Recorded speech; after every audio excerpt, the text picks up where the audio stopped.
ಕೇಂದ್ರ ಸರ್ಕಾರ ಕೊಟ್ಟಿಲ್ಲ ಅಂತೇಳಿ ಆ ಬರಗಾಲದ ಪರಿಹಾರವನ್ನು ನಾವು ನಿಲ್ಲಿಸಿದ್ದೀರಾ ಅನ್ನೋದನ್ನು ನೀವು ಹೇಳಲಿಲ್ಲ.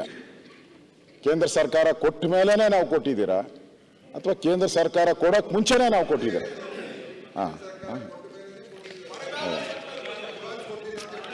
ನಾನು ಅದನ್ನ ಮತ್ತೆ ಹೇಳ್ತೀನಿ, ನಮ್ಮ ಸರ್ಕಾರ ಇದ್ದಾಗ ಅದನ್ನ ಕಾದು ನಾವು ಕೊಟ್ಟಿದ್ದಂಗಿಲ್ಲ. ಮತ್ತೆ ನಾವು ಬರಗಾಲ ಬಂದಾಗ ಕಂದಾಯ ಸಚಿವರಿದ್ದಾಗ ಬರಗಾಲವನ್ನ ತಾವು ಎದುರಿಸಿಲ್ಲ, ಅಷ್ಟು ಮಟ್ಟಿಗೆ ನಾನು ಒಪ್ಕೊಳ್ತೇನೆ. ಆದ್ರೆ ಹಿಂದೆ ಬಿಜೆಪಿ ಸರ್ಕಾರ ಇದ್ದಾಗ ಬರಗಾಲ ಬಂದಂತ ಸಂದರ್ಭದಲ್ಲಿ ಅಡ್ವಾನ್ಸ್ ಆಗಿ ಕೊಟ್ಟಿಲ್ಲ.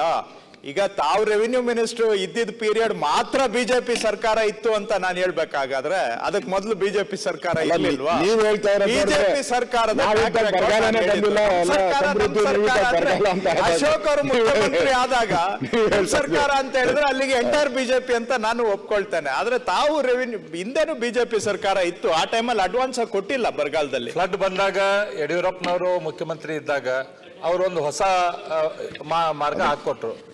ಫ್ಲಡ್ ಬಂದಾಗ ಕೂಡ ಜನರಿಗೆ 5 ಲಕ್ಷ ರೂಪಾಯಿ ಕೊಟ್ಟು. ನೀವೀಗ ಬರಗಾಲದಲ್ಲಿ ಮಾಡಿಲ್ಲ, ಬರಗಾಲಕ್ಕೆ ಮಾಡಿ ನೀವೊಂದು ಸಂಪ್ರದಾಯ ಹಾಕ್ರಿ. ಅರವಿಂದ್ ಅವರೇ ಈಗ ಅಡ್ವಾನ್ಸ್ ಆಗಿ ಕೊಡೋದು ಮತ್ತೆ ಪರಿಹಾರ ದ್ವಿಗುಣ ಮಾಡೋದು, MB ಪಾಟೀಲ್ ಇದ್ದಾರೆ, ಶಿವರಾಜ್ ತಂಗಡಗಿ ಇದ್ದಾರೆ.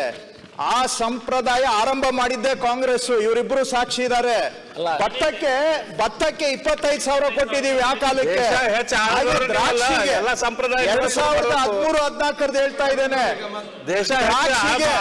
ದ್ರಾಕ್ಷಿಗೆ 30,000 25,000 ಮಾಡಿಕೊಟ್ಟಿದ್ದೇವೆ ಆ ಕಾಲದಲ್ಲೇ.